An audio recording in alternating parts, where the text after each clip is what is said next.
नमस्कार मंडळी, उन्हाळ्यात ताक जास्त पिण्याचा सल्ला का दिला जातो तुम्हाला हे माहीत आहे का? तर चला मग जाणून घेऊयात.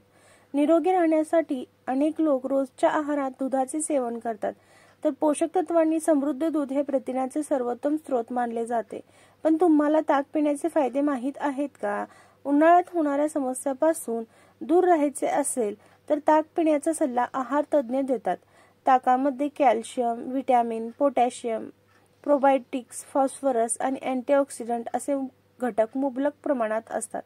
दररोज एक ग्लास बटरमिल्कचे सेवन करून तुम्ही नेहमी तंदुरुस्त आणि निरोगी राहू शकता. ताक पिल्याने नक्की काय फायदे आहेत हे पाहूयात. थोडी जायफळ पूड ताकात टाकून प्यायल्यास डोकेदुखी कमी होते. तर ताकात साखर आणि काळी मिरी टाकून प्यायल्यास पित्ताचा त्रास कमी होतो.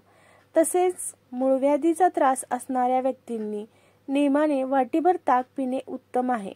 अपचन होणे किंवा पोटात जडपणा वाटणे यासारखी लक्षणे असल्यास आल्याचा रस, पुदिन्याचा रस व चवीनुसार सैंधव मीठ ताकात मिक्स करून प्यावे.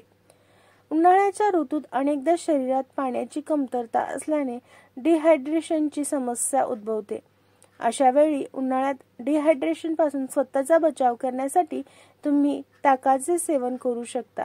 जास्त तेल, मसालेदार पदार्थ खाल्ल्याने उन्हाळ्यात लोकांची पचनक्रिया बिघडते.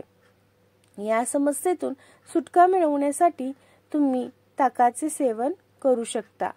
प्रथिने, calcium, vitamin B, vitamin A यासारख्या गुणधर्मांनी समृद्ध ताक देखील आपल्या त्वचेसाठी खूप फायदेशीर आहे. त्वचा निरोगी ठेवण्यासाठी रोज एक ग्लास ताकाचे सेवन करावे. लठ्ठपणा कमी करण्यासाठी रोज ताक प्यायल्याने तुम्हाला त्याचा परिणाम जाणवेल. ताकामध्ये कॅलरी आणि फॅटचं प्रमाण खूप कमी असतं, त्यामुळे वजन झटक्यात कमी होतं. माहिती आवडली असेल तर व्हिडिओला लाईक करा, शेअर करा. चॅनलवरती नवीन असाल तर सबस्क्राईब देखील नक्की करा. धन्यवाद.